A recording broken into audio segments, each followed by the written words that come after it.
Hey guys, I am Amrita Agarwal from Amrita Agarwal coaching centre. जैसा कि आप सब जानते होंगे कि मैं रोज आपके लिए एसएससी सीजीएल टीयर 2 के प्रीवियस ईयर क्वेश्चन लेके आती हूँ।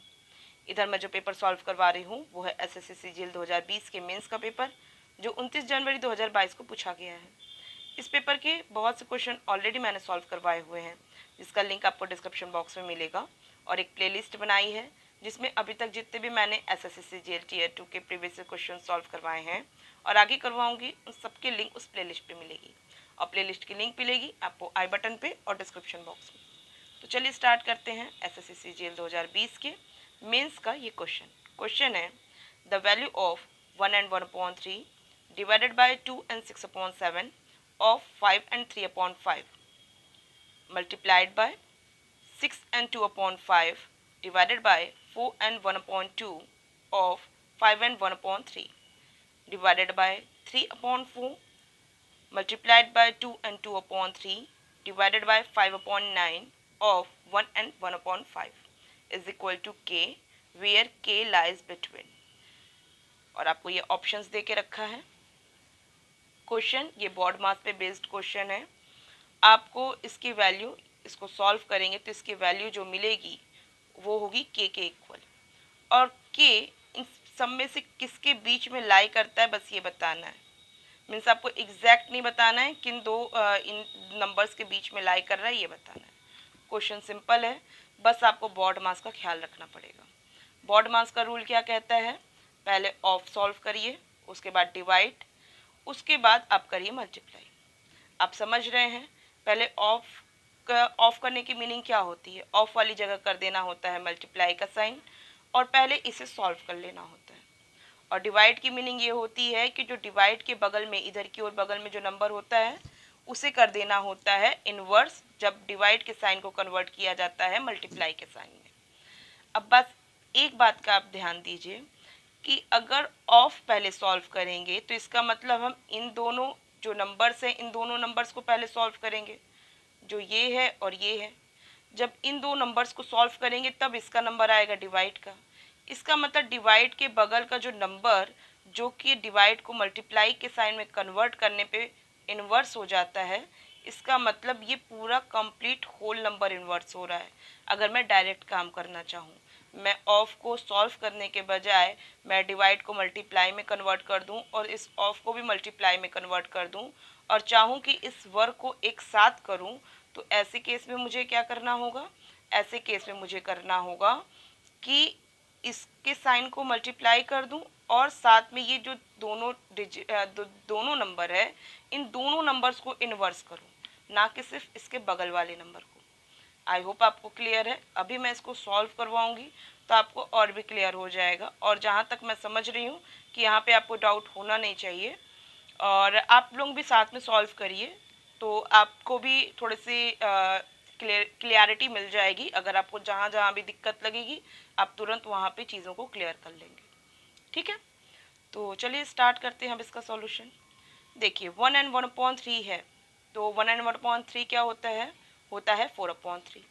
इसे 4/3 रख लें। डिवाइड का साइन है, इसे मल्टीप्लाई कर दें, और 2 and 6/7 होता है 20/7, और ये क्या हो जाएगा इन्वर्स हो जाएगा, मीन्स 7/20 हो जाएगा। उसी तरीके से क्योंकि ऑफ पहले सॉल्व करना था तो सिर्फ ये इन्वर्स नहीं होगा, ये भी इन्वर्स हो जाएगा, तो मल्टीप्लाइड बाय, अब 5 and 3/5 होता है 28/5, और जब इसका इन्वर्स करेंगे तो क्या हो जाएगा 5/28। किसी को कोई डाउट नहीं होगा।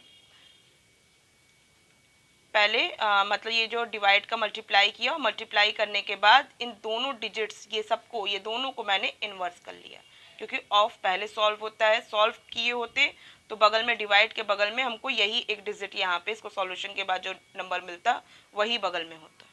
क्लियर है ना। तो मल्टीप्लाई करूँगी, अब यहाँ पे 6 and 2/5 है। 6 and 2/5 क्या होता है 32/5। 32/5 ये एक ही लाइन में जाएगा, लेकिन मेरे पास जगह नहीं है, इस वजह से आप मान के चलिए अब मैं जो लिख रही हूँ वही फ्रैक्शन न्यूमरेटर डिनोमिनेटर के फॉर्म पे लिख रही हूँ। तो 6 and 2/5 हो गया 32/5। यहाँ भी वही केस है, डिवाइडेड बाई है तो मैं इसे कर देती हूँ मल्टीप्लाई। 4 and 2 है जिसको कहेंगे हम 9/2, और डिवाइड को जब मल्टीप्लाई में कन्वर्ट करेंगे तो क्या हो जाएगा 2/9 हो जाएगा। अब यहाँ पे 5 and 1/3 है, 5 and 1/3 इसको भी इन्वर्स करना पड़ेगा। 5 and 1/3 ऐसे क्या होता है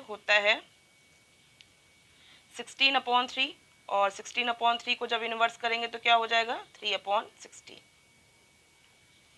किसी को कोई डाउट नहीं होगा। इसके बाद आता है इसका, तो एक काम करती हूँ, पहले इसे सॉल्व कर लूँ, उसके बाद मैं इसे सॉल्व कर लूँ। एक साथ भी आप कर सकते हैं, बट यहाँ मुझे जगह की कमी लग रही है, और यहाँ पे थोड़ा सा मुझे लगता है कि अगर मैं आगे वर्क करूँगी साथ में तो काफ़ी ज़्यादा दिक्कत हो जाएगा, फिर कहीं कुछ गड़बड़ ना हो जाए। तो पहले मैं इसको सॉल्व कर लेती हूँ, उसके बाद मैं इसे सॉल्व करूँगी, ठीक है। तो अब इसे कट करना होगा, तो कैसे कट करूँगी? इसे कट करने के लिए देखिए, यहाँ ये न्यूमरेटर में ये 3 है, ये डिनोमिनेटर में 3 है, ये चला गया। अब इसके बाद 7 टाइम्स ये चला गया, 7 से ये 7 चला गया, 5 से ये 5 चला गया। अब ये 2 है तो ये 8 हो गया। अब 8 है, 8 4 ज़ा 32, ये 4 हो गया। 4 5 ज़ा 20, ये 5 हो गया। यहाँ पे मुझे क्या मिला, फाइनल क्या मिला है, न्यूमरेटर सारे कट चुके हैं, और फाइनल मुझे मिला है यहाँ पे 5 डिनोमिनेटर में मिला है, और यहाँ पे डिनोमिनेटर में मिला है 9। बस यही मिला है। मीन्स मुझे जो यहाँ पे मिला है इतना पूरा, इतना और इतना, इसका सॉल्यूशन मिला है 1/5 × 9, इतना मिला है। आप इसे साइड रखिए। अब ये जो डिवाइडेड बाई है, डिवाइडेड बाई का इसको सॉल्व कर लेती हूँ। इसे सॉल्व करूँगी तो मैं क्या करूँगी, वही 3/4 मल्टीप्लाइड बाई 2 and 2/3 है, जो कि 9 क्या हो जाएगा, 3 दूनी 6 7 8, 8/3 हो जाएगा। तो इस 8/3 को मैं क्या कर दूंगी, इसका इन्वर्स कर लूँगी। इसका इन्वर्स करूँगी तो क्या हो जाएगा, अच्छा ये मल्टीप्लाई के केस में क्या गड़बड़ होता है, 8/3। अब ये डिवाइडेड बाय यहाँ है, तो अब इसे मल्टीप्लाई करूँगी 5/9, अच्छा मल्टीप्लाई करूँगी 9/5 होगा। अब सब गड़बड़ होना शुरू।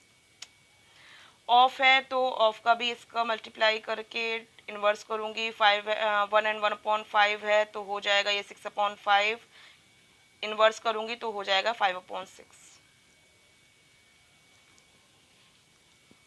4 से करूँगी ये 2 टाइम्स जाएगा, 3 से ये कट जाएगा, 5 से ये कट जाएगा, 2 3 ज़ा 6 3 हो जाएगा, और 3 3 ज़ा 9, ये 3 यहाँ हो जाएगा। क्लियर है। इसकी वैल्यू जो आई है, इसकी वैल्यू आई है 3। और क्योंकि यहाँ पे साइन क्या है, डिवाइडेड बाय का साइन है ना, तो इस वजह से जब इसे मल्टीप्लाई के केस में देंगे तो ये 3 क्या हो जाएगा, 1/3 हो जाएगा, इन्वर्स हो जाएगा। और अब इसे सॉल्व करेंगे तो मुझे क्या मिलेगा, 1/5 × 9 × 3, तो इसकी वैल्यू हो जाएगी 1/135। और 135 से जब 1 में डिवाइड करेंगे हम तो क्या करेंगे, एक बार डेसिमल लगाएंगे, फिर एक ज़ीरो बढ़ाएंगे, फिर दूसरा ज़ीरो बढ़ाना पड़ेगा, और फाइनल ये क्या हो जाएगा, ऊपर न्यूमरेटर में चला जाएगा 1000। और जब 1000 जाएगा तो उसके बाद मैं इसे कितने टाइम्स ले जाऊंगी, 7 टाइम्स ले जाऊंगी, और 7 टाइम्स ले जा करके ये 945 हो जाएगा। मीन्स कि आपका 0.00 लगाना पड़ा, फिर उसके बाद 7 आया, फिर उसके बाद भी कैलकुलेशन समथिंग जाता जाएगा। बट मुझे क्या कह रहा है कि इसकी रेंज जो बतानी है यहाँ से स्टार्ट हो और उसके बाद अंत कहाँ हो। यहाँ तो ये ऑप्शन में दे के रखा है, कोई ऐसा प्रॉब्लम भी नहीं है ऑप्शन में। 0.007 बस यहाँ है, और अंत यहाँ पे 008 तक का है, ठीक है, वहीं तक ही जाएगा। तो इसका मतलब ऑप्शन बी करेक्ट है। बाकी तो सब जगह कहीं पे यहाँ रिलेट ही नहीं कर रहा है, तो ऑप्शन बी करेक्ट है। आई होप आपको सब क्लियर समझ में आया है। किसी को कोई भी डाउट है तो आप मुझे कमेंट बॉक्स में दीजिएगा। और अगर आपको मेरा वीडियो पसंद आया है और समझ में आया है तो आप इसे लाइक कीजिए, और आपका जो भी रिव्यू हो मेरे वीडियो को लेकर के आप मुझे कमेंट बॉक्स में दीजिए। और आप चाहते हैं कि मेरे अपकमिंग वीडियोस आप तक ईजिली पहुंचे, तो इसके लिए आपको मेरे चैनल को सब्सक्राइब करना होगा और बेल बटन दबाना होगा। Thank you.